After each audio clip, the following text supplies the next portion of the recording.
a designer, not professionally anyway. So the fact that I can hop in here, have ideas for thumbnails, and then just kind of rapidly execute them, and not having to utilize crazy complicated software or anything like that. You know, Adobe Express is a very intuitive tool. So a lot of times I really just am in here. Last year I grew my channel by about 14,000 subscribers by trialing 2 to 3 thumbnails for every single video I uploaded using YouTube's test and compare feature. And I'm partnering with Adobe Express, a free photo editor for beginners, to show you how, because at the end of the day, you can make a great and engaging, informative video, but if you don't market it correctly by having a good thumbnail and photo design, then what was it all for? And Adobe Express makes it really easy to edit photos and create thumbnail variations really fast. Oh, and by the way, I'm Halise, filmmaker, storyteller, content creator, internetter. And on this channel, I document my chaotic good life. Subscribe, follow, social media, all of the things.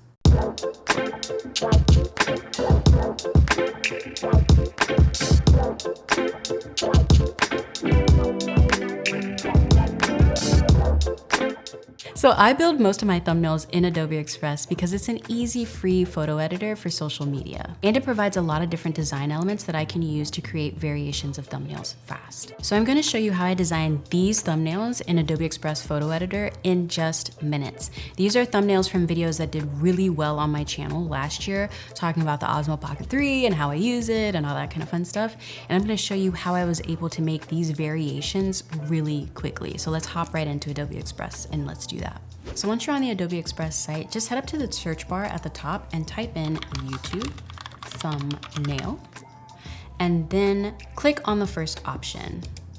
When you do that, it's gonna bring you directly into the photo editor really quick at the right size dimensions you need for a YouTube thumbnail. And it's also going to bring up YouTube thumbnail ideas and templates that you can use on the left side as well. We'll get to those and mess around with them in a second. Let's just start from scratch, recreating those thumbnails that I showed you at the intro of the video. So the first thumbnail I'm gonna create is just the one that's of the Osmo Pocket 3, which I would say is a really great idea if you're someone who's doing tutorials like this, where you're showing people how to use a camera or something like that. Having the actual product big on the screen, perfect. You'll notice mine is upside down, really easy fix. Just gonna head over down to the bottom with the little arrow that curves, rotate it, and hold down the shift key so that way it rotates evenly. Let go. Amazing. The first thing I want to talk about with editing photos in Adobe Express, working smarter, not harder. Auto enhance is amazing. Hit that button, watch it immediately brighten, mess with the saturation, all the things you kind of would have to mess with and it would take a long time.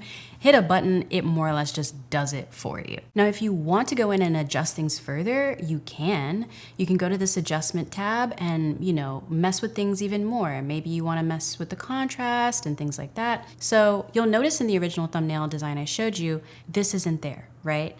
This is like what's actually on the Osmo screen. We're gonna get rid of it. So we're going to go to erase here, and we're gonna use it in quick selection mode, but we're just going to drop our size down of our selector to be pretty small, so that way it can get pretty granular on the square. And I like doing this because essentially Adobe Express is taking its best guess of what it thinks you're trying to have removed from the frame. So I'm just gonna like highlight. We're seeing this, right? I'm not needing to be a crazy photo editor expert. I'm just like clicking around and it's more or less done it. Now, you'll notice there's a little bit of some error there, and that's okay. What we're gonna do is we're going to zoom in a little bit. So come up to the top and hit zoom in, or you can also hit Command plus and minus to zoom in. So now we've zoomed in and we're gonna actually switch over to restore. And then instead of doing quick selection where it's guessing, we're gonna actually make it be a circle brush.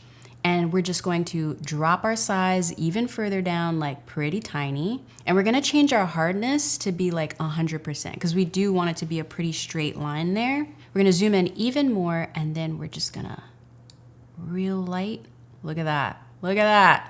That's pretty good, that gets the job done. We're gonna hit our done button, boom. We've literally removed part of our image, right? All I'm gonna do is I'm gonna drag the next photo I know I wanna use, resize it, so just literally dragging the corners. And then over on the right side, I'm going to drag this down under now to be where I want. And just like that, we have more or less made it as if I'm sitting there in the frame looking better. And once again, we can now go in and do things like auto enhance. So if we want to auto enhance this image, yeah, it brightened me up a little bit. I can tell it kind of messed with the contrast of me a little bit. Final thing I want to do, let's add some text. So what I can do now is closing that, going to our text section. So something that I like about Adobe Express Photo Editor in regards to their fonts is the text layout options you can pick.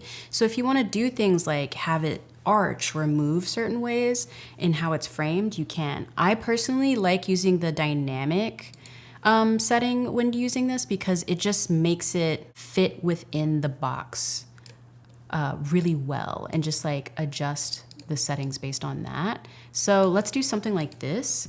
And then something else I like to do whenever I'm designing a thumbnail is, I'm usually working on a thumbnail big on the screen, right? And so I find that the thing to do is to zoom back and actually make it really small. So I can really see like what it'll look like for someone to look at this thumbnail on a phone or, like on their computer, but they're seeing it against a lot of other thumbnails, So I like this. I'm gonna change my color. I kind of like using this bright color. I know it looks like but what we're gonna do is we're gonna add a little outline. There we go. You see how it just pops that much more now because we just added an outline around the text. Boom. Okay, so our thumbnail is ready and all we need to do now is download. I always recommend going JPEG. When you're uploading thumbnails specifically to YouTube, the final thumbnail cannot be bigger than 2 megabytes. And PNGs are in general a higher quality. And so they tend to already be over 2 megabytes, even at a smaller size like this. So right now I have the text saying my favorite settings. Maybe I want to add a subtitle to that variation, something that says like Osmo Pocket 3. I think sometimes adding text, like subtext, can be really helpful when building out a thumbnail. And again, this is all about testing and comparing. That's the whole point of using the YouTube test and compare feature. So you want to make a variety of thumbnails so that way you can use it. So something I like to play around with is making the main title be all caps and then having a subtitle, if I do use one, be all lowercase as just like a fun design thing that I'll do in my thumbnails. Again, this color is a bit too muted against the background, so we're gonna add an outline.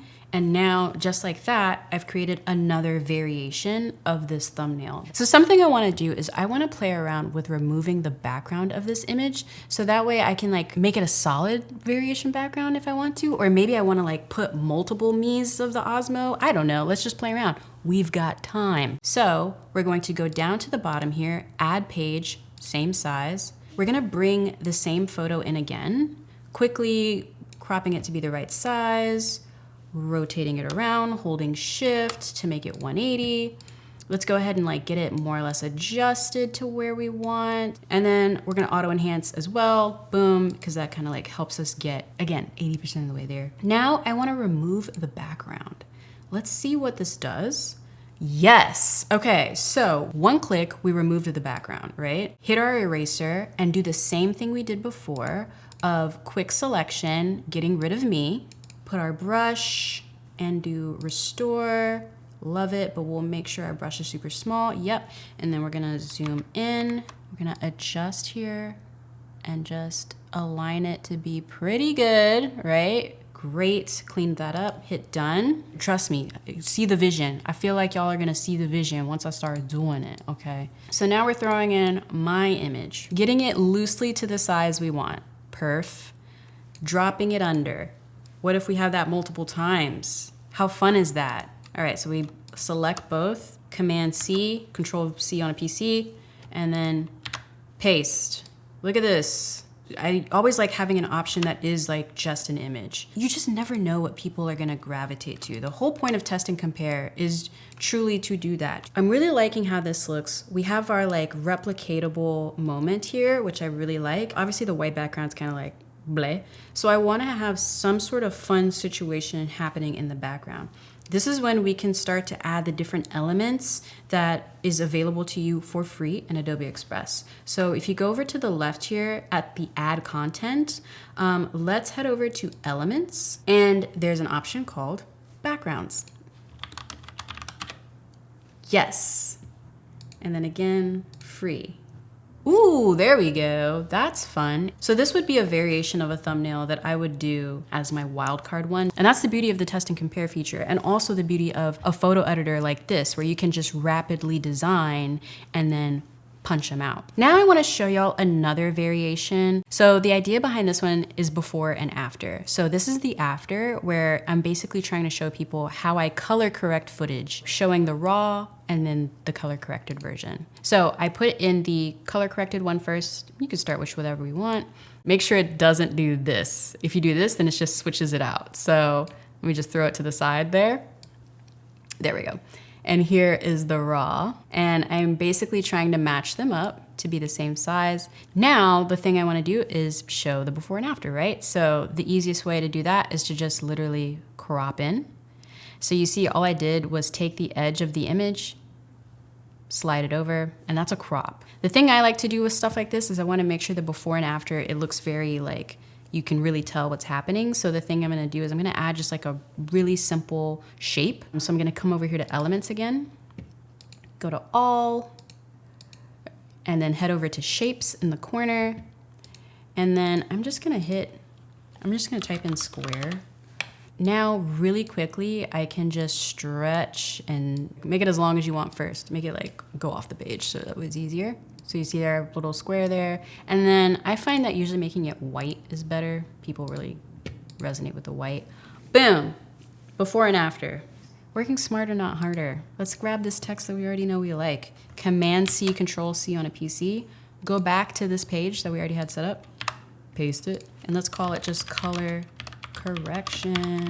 And then I'm gonna stretch it out to be what I want, because I basically want it color correction. Color on one side, correction on the other side. Let's take our other title that we know we like, and then let's make it like teensy tiny. Or if we wanna make it really obvious so people understand, we could make this side, this image, let's like de-contrast it even more, like really quickly editing it down to make it a more obvious juxtaposition. So then when people are looking at that, it pops out. Something I'll see people do a lot is the if this then that kind of idea. So like putting that arrow to the other side, because my title is gonna say color correction Osmo Pocket 3, right? So I'd put before and then copy, paste, and you see our grids are locking there for us.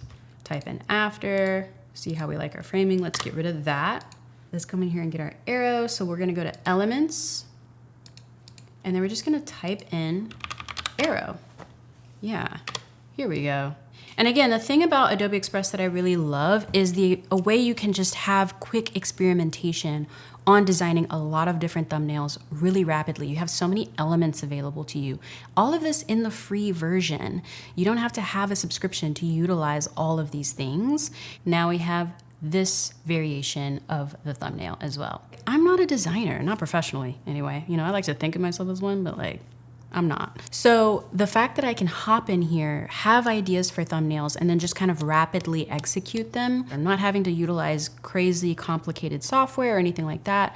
You know, Adobe Express is a very intuitive tool. So a lot of times I really just am in here. Last thing we're gonna do is, of course, we're gonna touch on the templates. So we are in the free version of the templates again, all right? So this is another way for you to have variation really easily. So you know, there's foreground, there's background, bright color contrast in here, you know?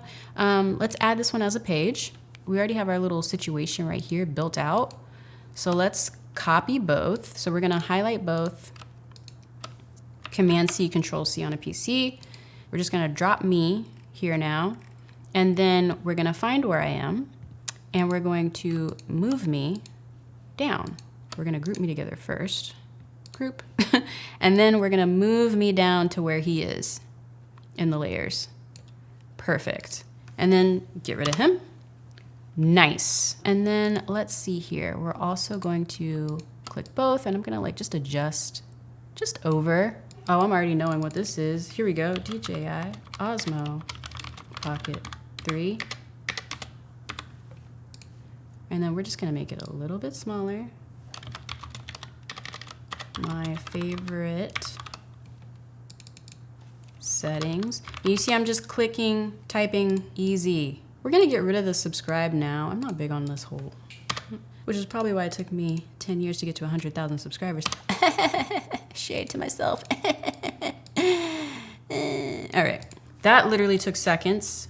This is amazing, right? We can change our colors, we can do all of that, but just like that, that took like even less clicks than the designs I was showing you. All right, so let's review, because as you could see, with just a few clicks in just a few minutes, I was able to create a bunch of different variations of thumbnails for my channel, all inside Adobe Express. I was able to edit and enhance my photos quickly, add text and play around with fonts and colors. I was also able to remove the background of photos really easily, just one click in most cases, but also if I wanted to and remove a section of a photo, I could do that by just doing a smart select of that area and, you know, fine tuning to my heart's content. And then finally, I was able to work smarter, not harder by utilizing a template, which low-key the template actually looked really good, and I should probably actually start utilizing the Adobe Express templates a little bit more. But I was able to do that and throw that into the mix as well to create a ton of variations very, very quickly. For better or worse, we're all marketers. We have to figure out ways to market the videos that we create so people want to watch them. And the Adobe Express photo editor is a great tool you can use. I genuinely use it all the time for my YouTube videos. So if you haven't tried Adobe Express before, check out the link in my description to give this free photo editor a try. Also, that helps me out. It lets them know that I'm the one who sent you there. And I also use Adobe Express to build my pitch decks for brand collaborations and if I'm trying to pitch to other organizations as well. So if you want me to show you how I build my pitch decks in Adobe Express too, let me know in the comments down below. Again, I'm Halise, endeavoring to persevere as always, and on this channel, I document my chaotic good life. Subscribe, follow social media, all of the things. I'll see you in the next one, y'all. Toodles.